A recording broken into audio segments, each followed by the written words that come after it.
আমাদের vice president হচ্ছে সৌমিক বোস, মানস ভট্টাচার্য, উত্তম কুমার সাহা, কুণাল কুমার ঘোষ, দেবাশিস মিত্র।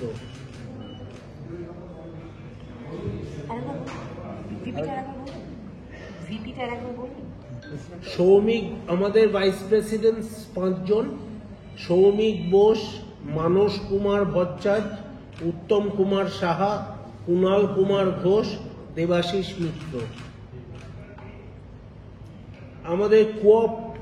আমাদের রুল আছে কোঅপ এক্সিকিউটিভ কমিটিতে কোঅপ মেম্বার নেওয়ার, কোঅপ করে সেখানে আমরা 3 জনকে নিয়েছি: সঞ্জয় ঘোষ, দেবাশিস রায়, অরিজিৎ ব্যানার্জি। আমাদের এক্সিকিউটিভ কমিটিতে আমরা কয়েকজন ইনভাইটিকেও নিয়েছি এই টার্মের জন্য। তারা 4 জন নিয়েছি আপাতত: সম্রাট চক্রবর্তী, দীপিকা দাস, দেবাশিস চ্যাটার্জি, তন্ময় চ্যাটার্জি। আমরা অলসো আজকে আমরা মুখ্যমন্ত্রীকেও একটা রেজলিউশন নিয়েছি এই কমিটির তরফ থেকে, যেটা ওনাকে পাঠাবো।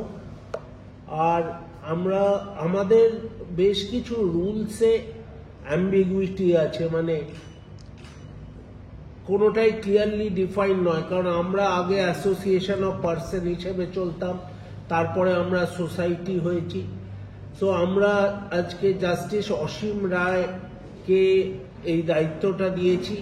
তিনি এই পুরো এই রুলস অ্যান্ড রেগুলেশনসটাকে ফর্মুলেট করবে এবং যাকে ওনার প্রয়োজন মনে হবে তিনি তাকে নিয়ে একটা কমিটি বানাবেন বা কমিটি না বানাবেন, এটা ওনার দায়িত্বে।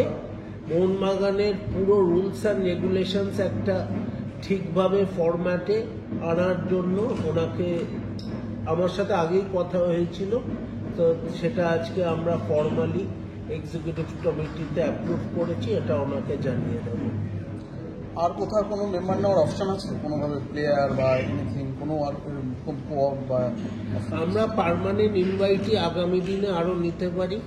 আমাদের মহিলা নেওয়ার একটা ছিল, যেটা আমি বলেছিলাম 2 জন। একটা তো আমাদের অলরেডি সোহিনী মিত্র চৌবে আছেন, আমরা আরেকটা নিয়েছি দীপিকা দাসকে। আমাদের প্লেয়ার 1 জন অলরেডি আছেন, আমরা আগামী দিনে অন্য স্ট্রিমের প্লেয়ারও নিতে পারি। সো সেইটা অলওয়েজই ওপেন আছে। ইউআইটি কোনো নেই, কিন্তু যাদের আমরা মনে করব যে তাদের ইনপুট আমাদের কাজে দেবে, আমাদের সাথে থাকলে ক্লাবেরও উপকার হবে, এমনি আমরা লোককে নিতে পারি।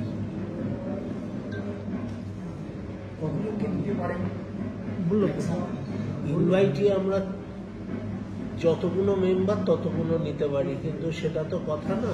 এটা বিচার করতে হবে যাকে দরকার মনে হবে, কোনো সময় কাজে লাগবে। যেমন ধরুন আজকে সোশ্যাল মিডিয়া আমরা খুঁজছি, এমনি লোককে আমরা নিতে হবে ইনভাইটি। এমনি আরও অনেক ব্যাপারে, যেমন যেখানে আমরা লোক পেতে পারি। ধরুন অন্য স্পোর্টস ফিল্ড আছে, আমাদের একজন ফুটবলার অলরেডি আছেন সাথে, কিন্তু আমাদের অন্য ফিল্ড আছে স্পোর্টসে, ফুটবলারও অন্য থাকতে পারে, তো সেগুলো সব দেখতে হবে। প্রাক্তন সভাপতি স্বপন সাধু বসু কিভাবে যুক্ত থাকছেন এই কমিটির সাথে? কারণ যেহেতু কোনো পদে তো নাম দেখলাম না। দেখুন, উনি কোনো পদে নেই, কিন্তু উনি সবসময় থাকবেন। এবং নেক্সট আমরা যখন পুরো এক্সিকিউটিভ কমিটি, ভাইস প্রেসিডেন্ট আছে, সবাইকে নিয়ে বসবো, তারাও আগামী দিনে আমরা সেটা ঠিক করব যে কিভাবে কি করা যায়। নতুন কোনো পদ কি ক্রিয়েট করা যেতে পারে অ্যাকর্ডিং টু কনস্টিটিউশন? দেখুন, কনস্টিটিউশনে আমি যদি আজকে যে কোনো পদ আমি ক্রিয়েট করতে পারি, সেটা সদস্যদের কাছ থেকে অনুমোদন করিয়ে আমার জেনারেল মিটিং ডেকে আমি যে কোনো পদ করতে পারি, কিন্তু সেইটা যাতে ক্লাবের দরকার অনুযায়ী সেই পদটা হয়। শুধু একটা পদ ক্রিয়েট করার জন্য তুমি তো সেটা আগামী দিনে আমরা ডিসাইড করব। আর একটা প্রশ্ন হচ্ছে যে যেহেতু এই মুহূর্তে মোহনবাগান সুপার জায়ান্টের সাথে একটা বোর্ড গঠন হয়, তার উপর কি প্রভাব পড়তে পারে বা সেটা নিয়ে কি কোনো ভাবনা চিন্তা হয়েছে না পরবর্তী? সেটা আমরা পরবর্তীকালে ভাববো। অলরেডি আমাদের দুজন আছে, মানে ওটা কোনো এক্ষুনি তাড়া নেই যে আজকের বদলেই কালকে চেঞ্জ করতে হবে। তো সেইগুলো সব যেমন নর্মালি হতে থাকে।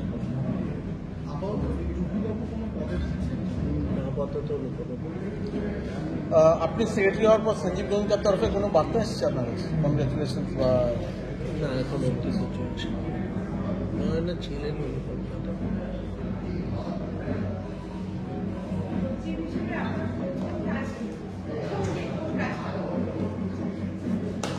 সচিব হিসেবে প্রথম কাজ হচ্ছে যে একটা হচ্ছে যে বসে কথা বলা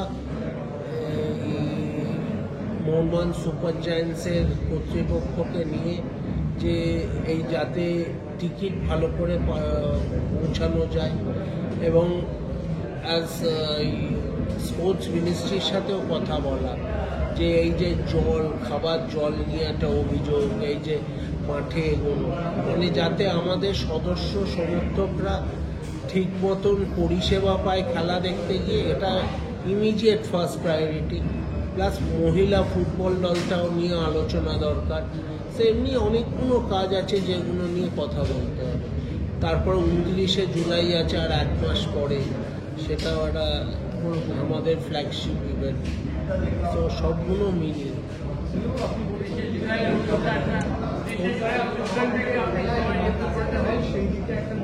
সেটাও ডেফিনেটলি, সেটাও এর মধ্যে আছে। সেটাও ওই মোহনবাগান সুপার জায়ান্টস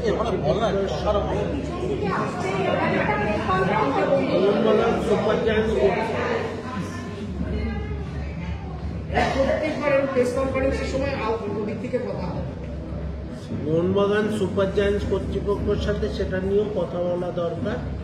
এবং আমি যতদূর জানি যে আগের কমিটির সাথে কথা হয়েছে অলরেডি এই ব্যাপারে।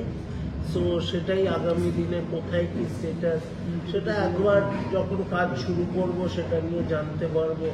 আমরা জানার চেষ্টাও করব, তাদের সাথে যোগাযোগ করার চেষ্টা করছি যে কিভাবে কি হবে না হবে সেটা।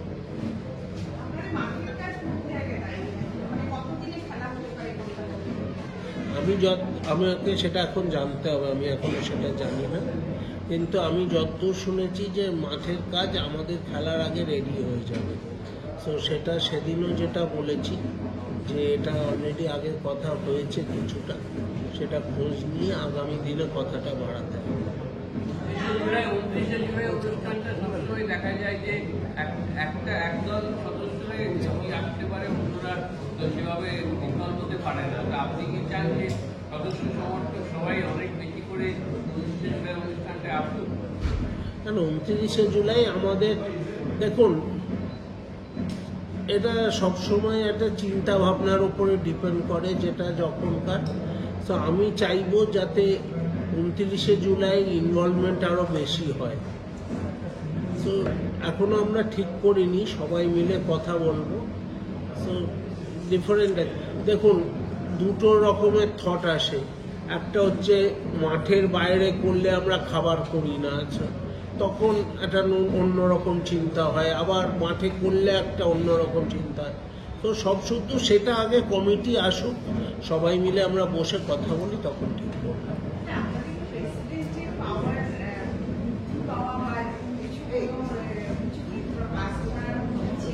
না কিচ্ছু